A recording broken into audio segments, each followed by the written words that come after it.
Governor Holcomb's briefing will begin in 2 minutes. To the journalists joining us in the digital press room, if you'd like to ask a question, you can click the Raise Your Hand button. When you are called upon, we will unmute your microphone, and then you will also have to unmute your own microphone.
Good afternoon. Thank you for joining us. I hope, again, I don't want to get ahead of myself too quickly, but I did want to address something. Tomorrow, the Vice President of the United States, Mike Pence, will be in Indiana. He'll be up in Kokomo, Indiana at the General Motors plant, who are turning out ventilators. Very proud of that fact.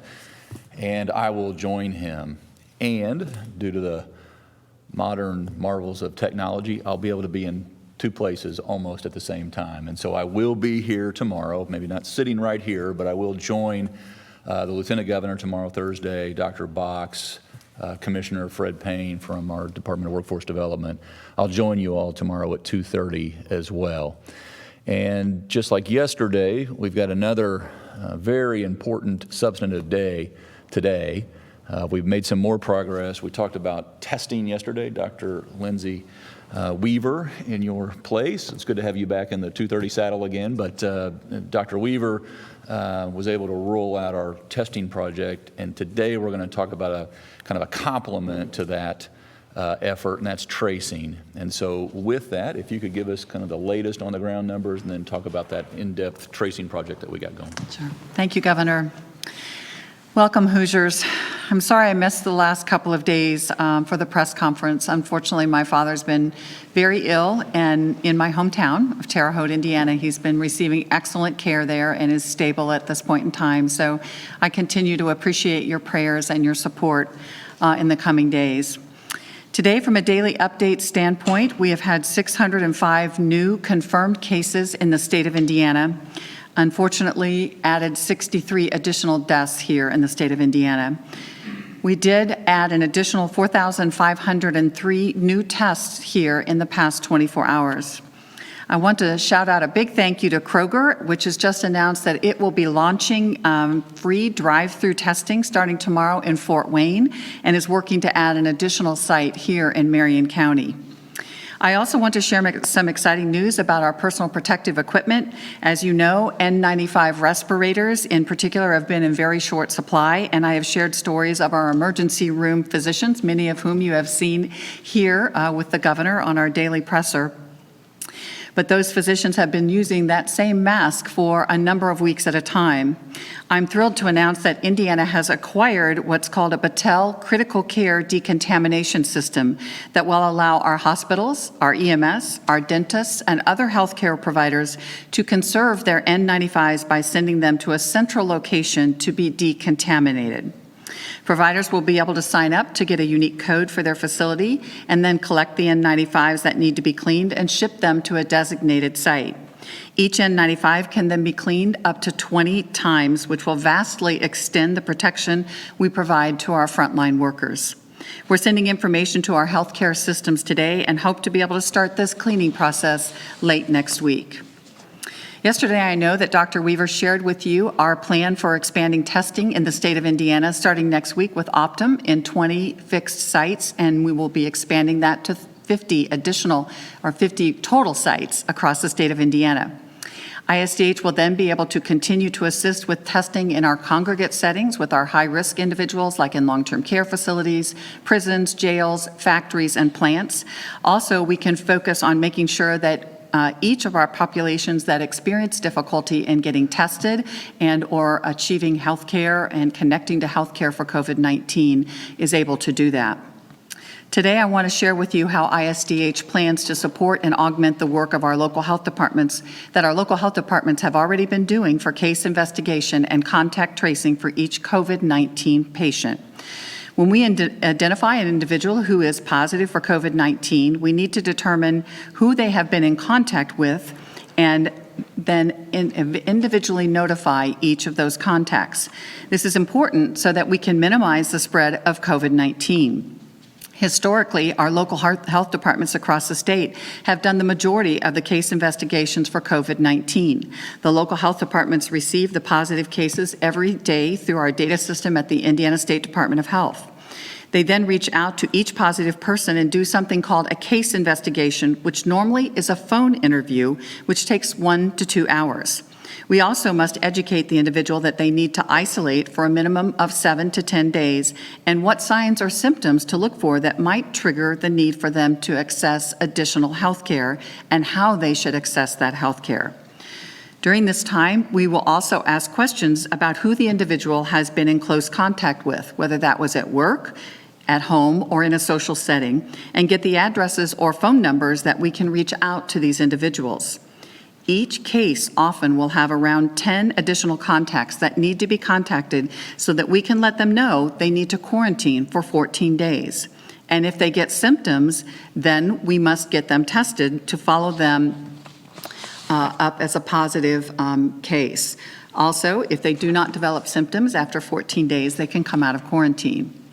With this pandemic, the Indiana State Department of Health has taken over the contact tracing for 16 local health departments across the state and has assisted with many other local health departments because of the sheer number of cases, especially related to outbreaks in our large plants or factories.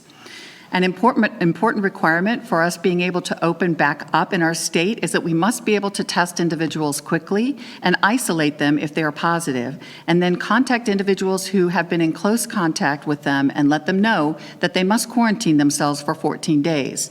This is the way we can stop the spread.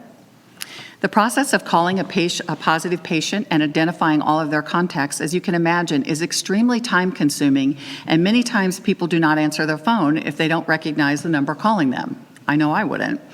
This is why the Indiana State Department of Health plans to use technology to reach out to all COVID-positive patients with an email and a text and ask them to call our call center. The call center will be operating 12 hours a day, 7 days per week.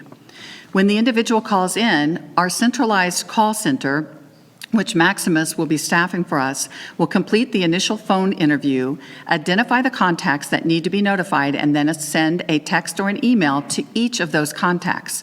If the COVID-positive individual does not call within 4 hours, we will begin to call the patient.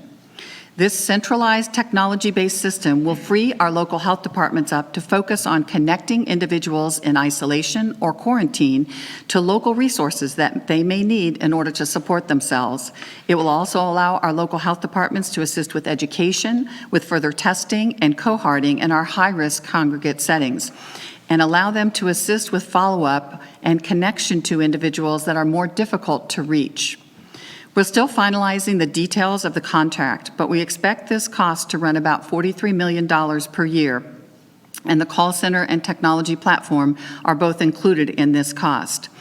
This is what we will use to contact positive patients and their contacts, and we expect this plan to go live on May 11th. Our local health department engagement in this effort remains absolutely critical. To to provide supportive services such as food and housing for COVID patients, and to help support those congregate settings with reaching people in a local level if they can't be reached through centralized contact tracing.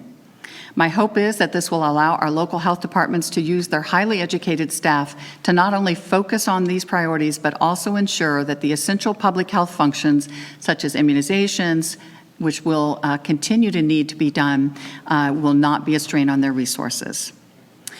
It's now my pleasure, Governor, to introduce Dr. Mark Fox. He is the Deputy Health Officer for St. Joseph's County.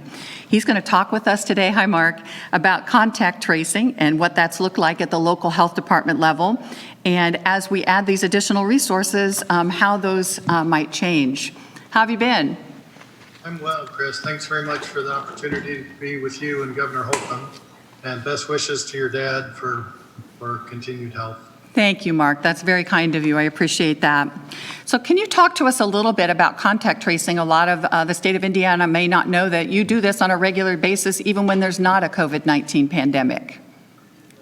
Sure.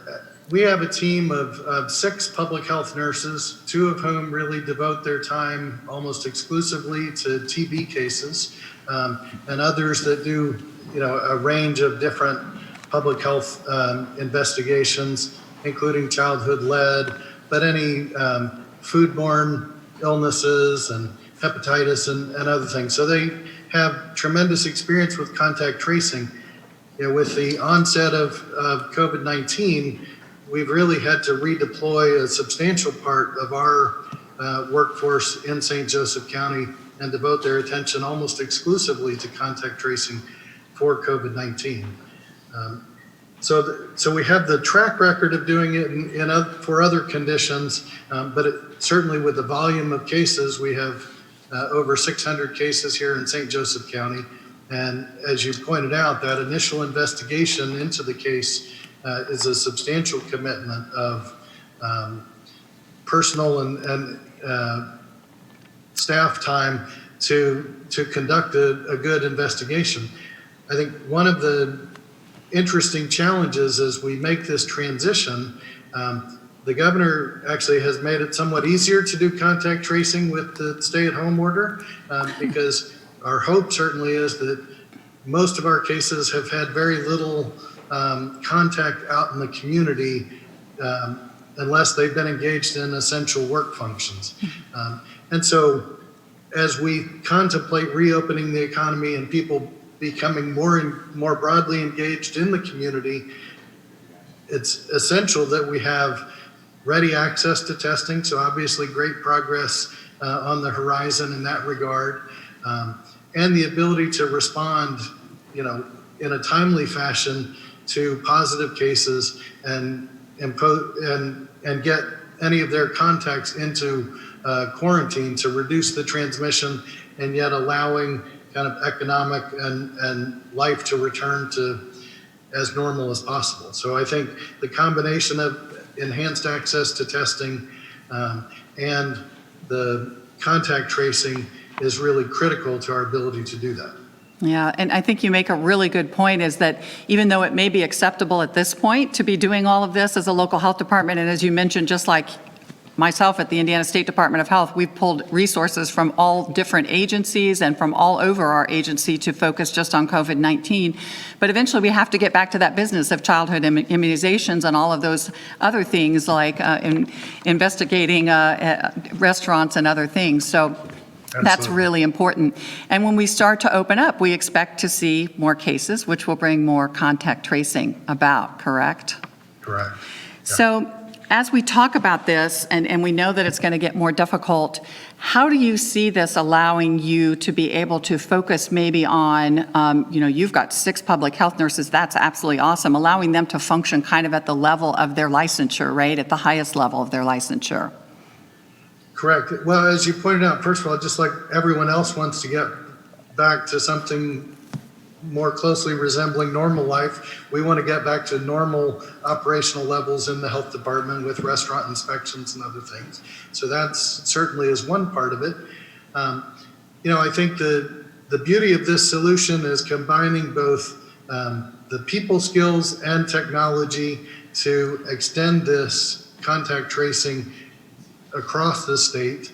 And as devastating as the health and medical consequences of COVID-19 have been across the state and across the nation, we recognize that the economic and social consequences actually probably even outpace the medical consequences.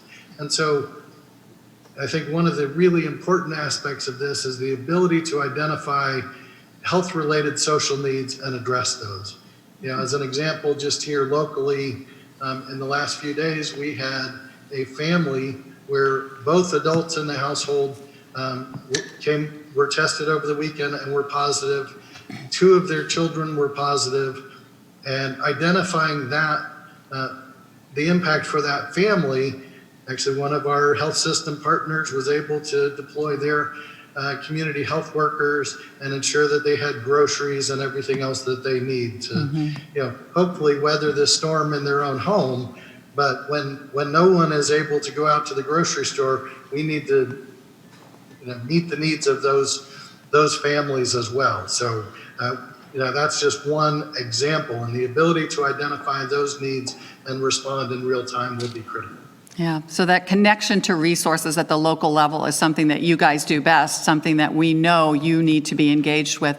Also finding that individual that's very hard to contact, right? The one that never answers the phone, their email or their text, and knowing that you can go to their work and call and find out and maybe even knock on their door is a huge part of this. Absolutely. Even with the improvement in turnaround time on testing results, we're pretty routinely getting them now within 1 to 2 days, which is certainly better than where we were a month ago. But the risk of losing people to follow up even in the course of 1 to 2 days is a challenge, and some are incredibly difficult to reach. So the very personal outreach, and as you said, even being able to go to their home when necessary is going to be critical, because our goal is to let people return to their normal life, but then to be able to react swiftly to ensure that they're in isolation and to identify their close contacts and get them into quarantine. So even those individuals that are in quarantine will get a daily text that will actually query them about their symptoms. And if they should develop symptoms, then that allows you to act on that too.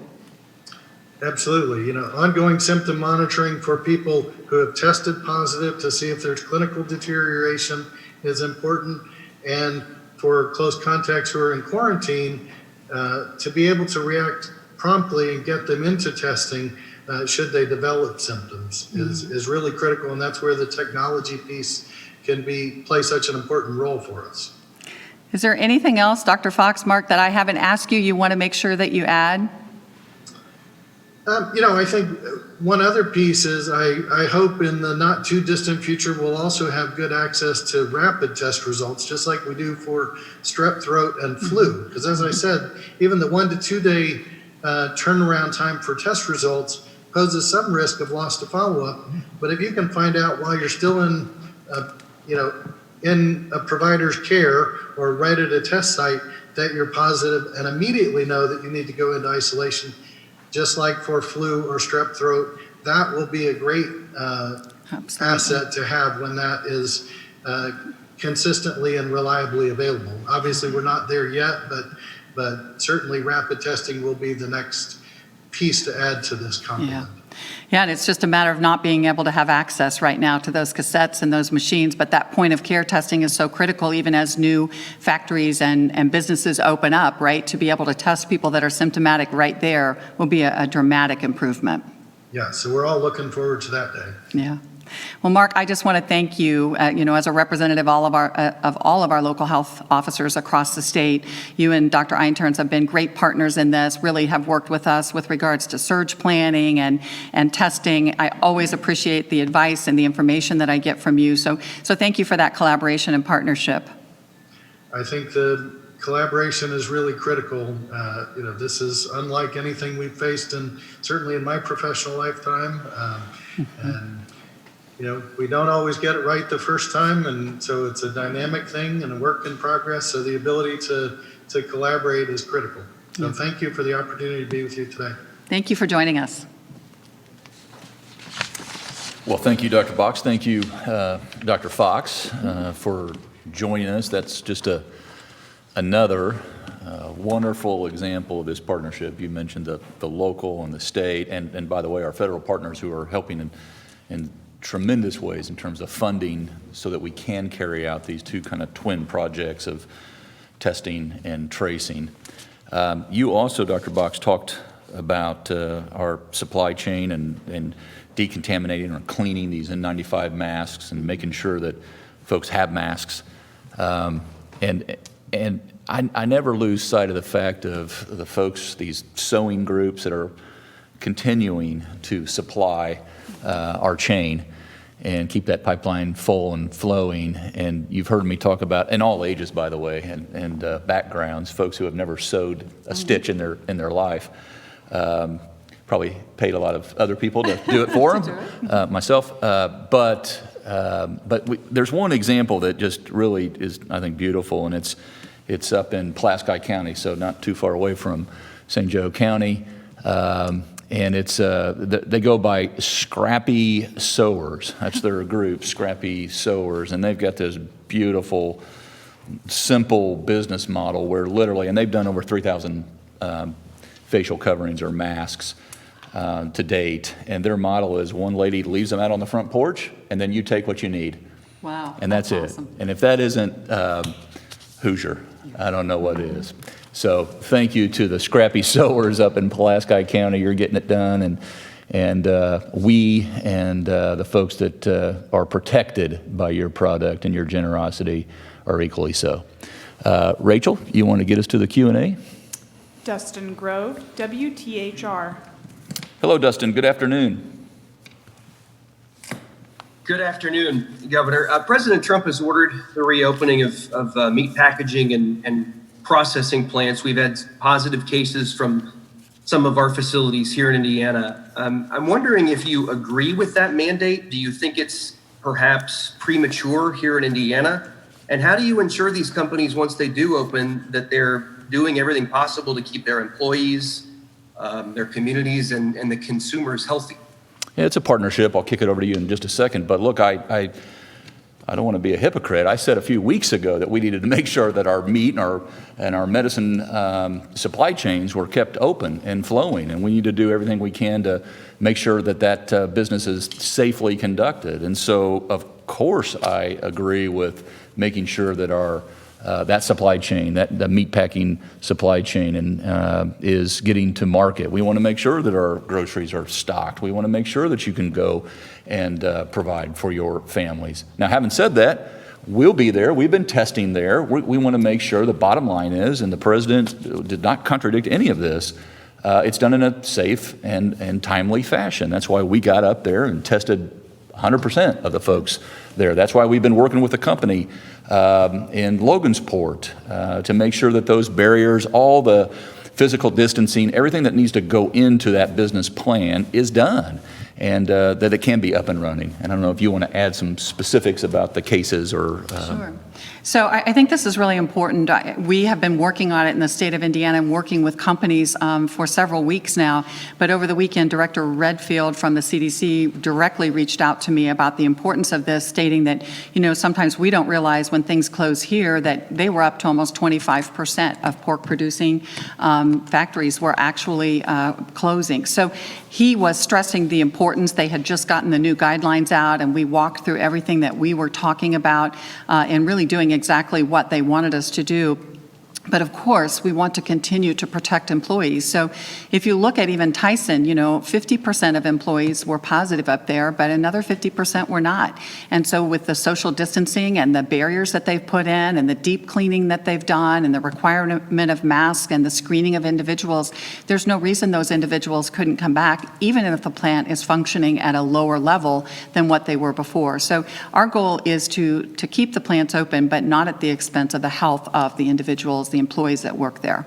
Yeah, and I would just say, just before this press conference, we had a conference call with the Vice President, with Sonny Perdue, the Secretary of Ag, with our Secretary of Ag here in the state of Indiana, Bruce Kettler, right at this very table, and going over, making sure that that supply chain across the country, as you just alluded to and articulated, is up and running safely. And that's the bottom line, safely. Jordan Burrows, WLFI. Hello, Jordan. Good afternoon. Hello, Governor. Thanks for letting me ask you guys a question here. Sure. My question is actually for Dr. Box, a little bit unrelated to the topic today.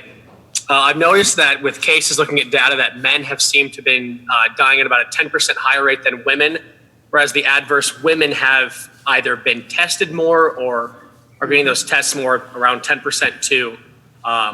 What's the correlation between those? Is there something between the difference in genders, men and women, why COVID affects their bodies differently? Yeah, you know, it's not necessarily that. It's more that women are oftentimes the healthcare leaders in their families. I've been an obstetrician gynecologist for over 30 years now, and women often lead their families into their healthcare. So they pick the pediatricians and the internal medicine docs and the family docs and everyone else. And women tend to come in and do their annual exams. They tend to get their blood pressure under control and to address other health problems. Unfortunately, a lot of our husbands, and I can not say that my husband is one of these, he's very good at this, but they don't always come in and do their annual exams and the care that they need. We do have a higher incidence of men who suffer from higher comorbidities or those chronic health diseases that can then contribute to an increased mortality rate and morbidity with this. Yeah, I would say that hit really close to home. Sorry, sir. I knew what you were going to say. I will say it at one point in my life. My doctor said he would share my results if my wife was with me because I would embellish if she was not. So I get it. John Russell, the Indianapolis Business Journal. Hello, John. Good afternoon. Good afternoon, Governor. Dr. Box, a few weeks ago, you mentioned that you would be trying to raise an army, I think were your words, to build this contact tracing effort. And it sounded as if that army was going to be consisting of college students and retirees in cooperation maybe with some of the public health schools in the state. It sounds like the model that you rolled out today is different from that. Can you explain how you moved from that point to this point, and how big is the army that you're dealing with now? How many workers will there be? Will it, some states are talking about they need thousands and thousands of workers that help the local health departments do all this casework. Do you know how many people will be on hand to do the contact tracing for Indiana? Yes, sir. We're going to start with 500 individuals that we will actually be training. The American State and Territorial Health Officers have actually put together a 3-hour to 4-hour video training for contact tracing and how to do that good history, and that will be overseen by our epidemiologist. The workforce that you're talking about is going to come in very handy because if you think about it, if we're calling a person, we've texted them and said you need to call us, and now we're giving them information that they're positive, they're probably going to have a lot of questions about, wow, what does this mean to me? You know, we want to be able to say that 80% of people do well and don't have any serious complications, but these are the things you need to watch for. So we are engaging individuals that are oftentimes retired and can't work on the front lines because we're worried about their underlying chronic conditions or their age, but they will be great to be associated with us and actually taking some of these medical calls and supporting that. So it's going to be a combined work, and we may very well need to add even more to our call center as we go forward. But remember, we still have all that workforce in our local health departments to complement what we're doing. Yeah, and John, I would just say that 500, that initial investment, that Army, there's a lot of wisdom in our retired medical professionals. And you talked about the 12,000 that signed up in a quickness. And there's also a lot of wisdom in our medical students. And so it's kind of like putting a 4-star general back on the battlefield. We feel very good and confident about how we're standing up on this mission. Ted Lynn, Wayne TV. Good afternoon, Ted. Good afternoon, Governor, and thank you for doing this. Sure. And Dr. Box, my wife and I will pray for your father tonight. I hope he gets better. Thank you. But Governor, the day after tomorrow is May the 1st, and we're all on the edge of our seats to hear what you have to say. But of course, that's also May, isn't it? It's the glorious time of the year in Indianapolis, usually. So this may seem a little frivolous and self-serving, but it's not. It's real life. I have attended 36 Indianapolis 500s in a row, and 40 total. That pales to the attendance numbers of many, many Indianapolis 500 race fans. Mr. Penske's race has been rescheduled for less than 4 months from now. Yeah. With threats to gatherings of any size, do you honestly believe that the largest single-day spectator sporting event in the world will happen with stands full of people and without face masks on August the 23rd? It very well could, Ted, and I hope it does. And a lot of what we're doing right now is going to determine that. And so that's why, and I'm not going to release the timeline today nor tomorrow, by the way, when I'm connected online to this press conference. But if we continue on the path that we're on, that race could continue. I was born or raised in Claremont, Indiana, so that was the IMS was in my backyard, so to speak, and could hear the cars running. And we used to take the race in on the radio in the garage before I started to go. So this is near and dear to my heart. I haven't missed too many races as of late, but that's what we're working toward. And there's a lot of other memories that families have been making on an annual basis outside of racing and outside of sports.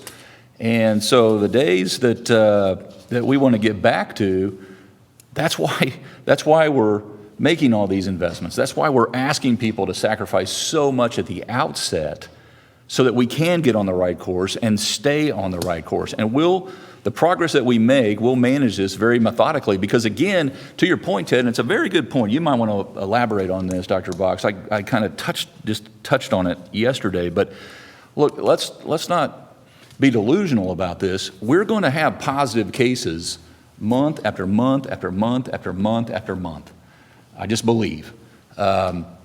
It's how we manage our way through this. It's how we have the ability to care for those folks who are in need. So yes, we look at the positive cases, but the most important thing is, where do those positive cases go next? What's the next step? Are they going to an ICU bed? Are they isolated? How are they being cared for?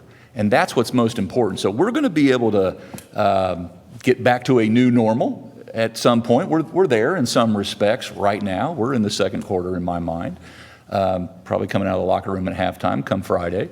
But Ted, that's the goal, is to get to a August race. By the way, if you're in the NASCAR, they've got a July race, and there's a lot of picnics on that Independence Day weekend. So our goal is to get there, but we're going to get there responsibly.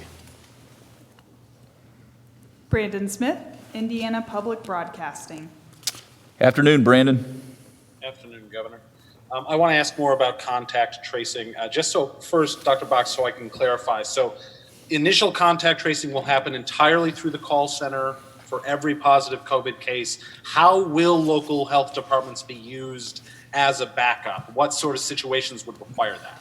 So the important thing to know is that those positive tests through our data system at the State Department of Health will still be accessible to and available to and go to each of our local health departments at the same time as we are acting on them at the State Department of Health. And we have a software Microsoft platform that will actually allow us to, as I said, we get that positive contact text or email that individual. If we do not hear back from them within 4 hours, we will be calling that individual. And then as we do that history and we put all that into the Microsoft platform, once again, our local health departments have access to all that. And they can act on that. They can even get in and add updates to that as they need to and want to. That system will be able to ping them about, wow, this is a person who works in a long-term care facility, or, you know, this is an individual who works at a meat packing plant. So those are the things that I'm hoping our local health departments can really take to heart, look at, and then act on, right? site, and then be there as that local resource for individuals that are now isolating and quarantining. So we're going away from those things that we do to a broader population, like those big policies that the governor has put in place, to now those policies that are directed at individuals who are contacts of or positive cases associated with COVID-19. Ryan O'Leary, The Daily Journal. Hello, Ryan. How are you today? Doing good, thank you. How about yourself? I'm doing all right. I have a pair of questions. I think the first one may be for Dr. Box, and the second one would be for you. Okay. The first would be gyms and fitness centers were among the first businesses to reopen in the state of Georgia last week. How far is Indiana from allowing those gyms to open back up? And what regulations and precautions does the state plan to put in place to ensure that it would be safe to go back into those spaces? I think The second question would be, the governor of Iowa has said that any employee who refuses to go back to work once businesses reopen would be considered a voluntary quit and thus ineligible to collect unemployment. What is Indiana's stance on that matter? And if you agree with Governor Reynolds, how do you square it with the OSHA general duty clause that requires employers to furnish a workplace free from recognized hazards? So I'll start out with the first question and give the easy one to the governor. Realistically, this was a big discussion this past weekend. Those of us who like to exercise, and that is a good stress reliever and a good mental health support for us, really believe in this. I will say that gyms are a classic place for people to get infected. We're all working out, we're running on treadmills next to each other, we're using the same equipment. You know, there are things there to wipe the equipment down, but we don't always do that. Sometimes we're up brushing our face or wiping the sweat out of our eyes or whatever. So those are ways that we can get infected. So all of that will have to be addressed, and I know that gyms will do that, but the social distancing will be absolutely something that we have to do, or barriers between treadmills, the ability to wipe every machine down, and then to limit the number of individuals that are in the gym at the same time, including things like spin classes and you know, whatever class that you tend to do. Yeah, I would say, and Commissioner Fred Payne's at the podium here, but I would say, look, Kim Reynolds is a buddy of mine. She's a great governor. She, as well as 48 other governors and myself, are all thinking about the same thing, and that is, you know, so many of us went into this time period. We had in the state of Indiana, Fred, you can correct me if I'm off course here, but we had about 90,000 unfilled, high-wage, high-demand jobs when we went into this storm. And everything changed, for sure, over the last couple months. And Fred, you can give us the latest 350 to 400,000 number. So but we're all thinking about on the other side of this, and we all understand that many of the jobs, some won't be there. We'll just be realistic about this. And then there will be different jobs available. Our job is to make sure that we're getting you to a better job when you go back, to your job or a better job, because they're going to be jobs. And everything that we do in terms of our workforce development programs, our training programs that have been very successful, other governors are trying to steal this idea around the country. We'll get back at that. We know from the Secretary of Commerce, Jim Schellinger, who's been in constant contact with companies all over the world, all over the country, all over the state of Indiana, that there are plans to not just reemerge, but to grow again safely. And so our trick is going to be, and that's probably, having not seen what she exactly said, that's probably what she's thinking about as well. We have a situation here in the state of Indiana where folks, you know, when they're offered their job back, when it's safe to go back to work, and Fred, you might just kind of go into the details about what he's getting at, which legislatively we're compelled to follow.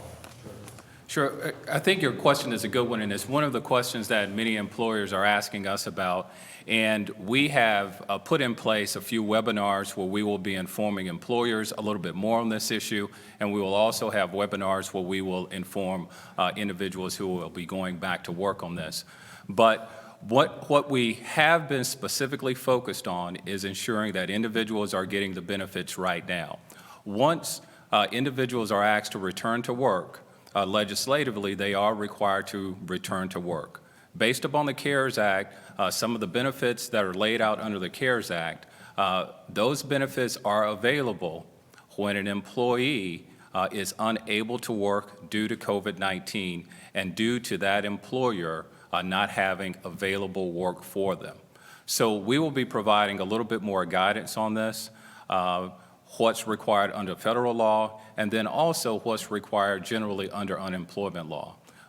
I can't get into a whole lot of details because I'll probably take up too much of the time here, but this is really a big topic of concern for both employers and employees, and we want to make sure that we get on the right foot on this. And as the governor mentioned, in terms of coming out of this, when it comes to the number of jobs and the opportunities that would be available, prior to going into COVID-19, we had pretty much the highest rate of individuals who were on training programs that we have provided in the state's history.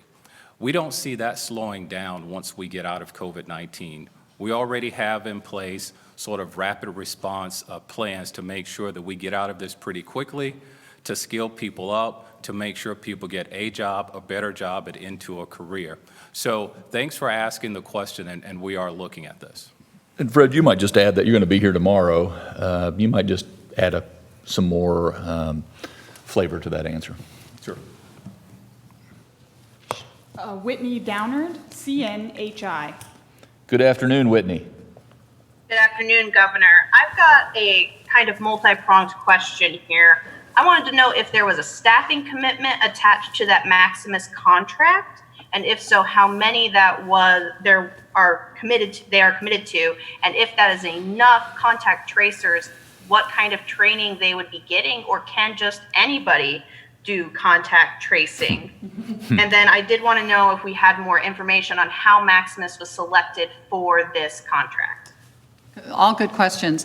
So as I said, right now, the staffing contract is for 500 individuals, and those individuals do not have to have a college degree, but we are looking for individuals that can complete an online training course. As I mentioned, the American State and Territorial Health Officers actually came up with a contact tracing and an original investigation platform for us to help train. Our EPIs, our epidemiologists at the State Department of Health, will actually be actively engaged with them and training and working with them on site to make sure that they have the support that they need, and then we'll have additional medical support for them. Maximus was chosen by the fact, again, just like our testing, we wanted to stand this up very, very quickly. So what we did was we went to 7 different companies that the state already has good rapport and relationship with, and that we've known have had a good track record with the state. And we told them that we needed to stand this up quickly, and that we needed to know how they would stand it up and what the cost of that would be. And then we had a large group of individuals from multi-agencies here at the state level that actually looked at each of those proposals and decided that Maximus gave the best quality for the best price. And we didn't have 45 days to wait. No, we didn't. Rob Burgess, the Wabash Plain Dealer. Good afternoon, Rob. Good afternoon, Governor. Dr. Box, I wish your father better health. I wanted to return to May 1st, Governor Holcomb. If I'm a small business owner, it's not as if just because I'm allowed to reopen, my customers will necessarily feel comfortable patronizing my establishment again immediately. Yep. It doesn't the state loosening these restrictions remove the leverage I may now have with my creditors and landlords? No, I don't think so. And by the way, if you're not ready to open, don't. We're saying you can open when we get to that day for these specific businesses, just exactly how we have in the past with elective medical procedures, et cetera. And so our goal is to, when folks can open, it's how they open, again, safely. We'd like to see that happen, but we're not telling anyone to open prematurely. Sherry with the Indianapolis Star. Hello, Sherry. Good afternoon. Hello, good afternoon. Thank you. This question is for either one of you. I have 2 questions about contact tracing. One is, it's not ASTHO, but the National Association of County and City Health Officials has recommended 30 contact tracers per 100,000 people, which I calculated would bring us to about 2,000, about 4 times as many as what Maximus is hiring. So I wondered if you could talk about the discrepancy between those two numbers. And also I wondered if you could clarify a bit. Early on in the pandemic, there were a lot of individuals who felt that they had contact with people who came back positive and were never contacted by the contact tracers. So who actually qualifies as a quote unquote close contact who should be contacted? So that takes a lot of time, and that's why that initial interview takes a couple of hours to do a lot of times, is to discuss where were those settings. Obviously, anybody that you're living with in your home is a close contact, and those individuals, if they're symptomatic, need to be tested. If they have an essential job, we would test them and, let them go back to their work provided they're negative, but they need to be isolated and hopefully quarantined at home while their loved one is getting better. When we look at numbers, I think, Sherry, that's a really good question. So we didn't want to overhire to begin with. You have to understand we have lots of epidemiologists at the State Department of Health. We do have a lot of students from our public health schools here in the state that are engaged with us. And then we have our entire workforce at our local health departments that are taking a part of this on. So as we start out, we believe that this is the number we need. But if we need more, we will definitely be getting more. Greg with the South Bend Tribune. Good afternoon, Greg. Good afternoon, Governor. Families are telling us here they're still not getting information from the state announced on Monday about requiring long-term care facilities to provide residents and their designated families. Now, we also learned that the state may have privately told nursing homes they don't have to implement the communications requirements until next week. If that's the case, how come it wasn't explained like Monday's announcement that the new rules might not go into effect? And what do you say to families that are still having trouble getting their information on the number of positive tests and deaths in those nursing homes? Yeah, Dr. Dan has beamed himself over to the podium magically, so you want to... Yeah. Thanks so much for the question. A couple things. One is when we came out with the communication guidance on Monday, there were really 2 parts to that. One is the expectation that long-term care facilities continue what they already have been asked to do, which is to communicate changes in their COVID status. The thing that was really new with that was the daily requirement part of that. So we did that on Monday, and we recognize that for some long-term care facilities, to be able to make that communication daily may take a little bit of time and may take a little bit of technological working. So as part of that, we will implement the daily reporting requirement on Monday. I don't think there was a reason specific, we didn't hold that back specifically. It was more about once we put the guidance out, making sure that they had the appropriate time to put that in place. If family members are not being communicated, and keep in mind this is for the representative of that resident, then they should reach out to us at Family Outreach at isdh.indiana.gov.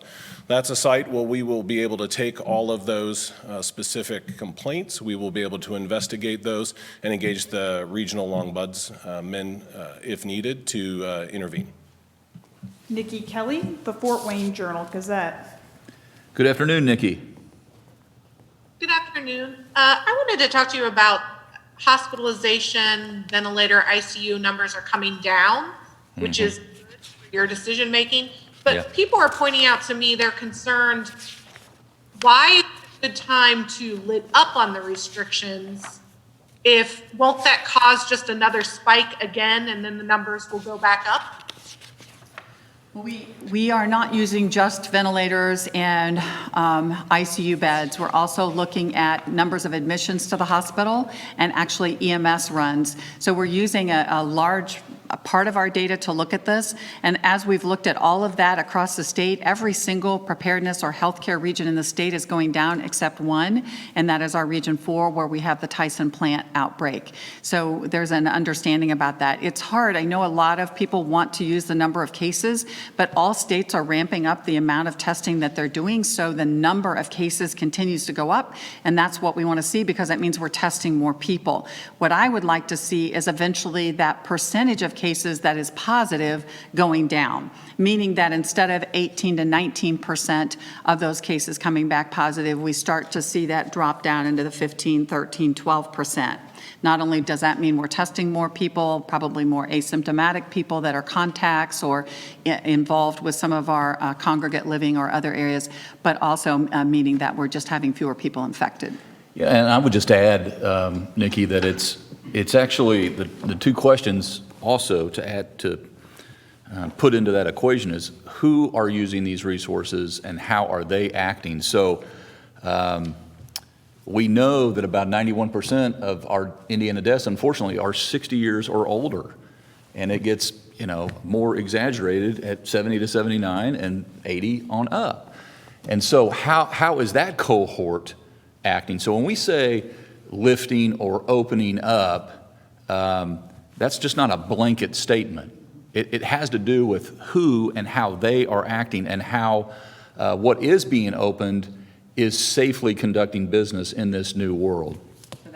That's an important caveat with everything that we talk about is that those at-risk populations. That's right. I'm still not excited about you going to the Indianapolis 500 or to the big gathering. That's really important that you continue to protect ourselves. I mean, ultimately knowing that you either have antibody that indicates you may have immunity and or have received the vaccine is going to be the real protection that we're looking for. Just to be blunt, I mean, if you're 65 and older with underlying health conditions, you're going to be living in a new normal for a while.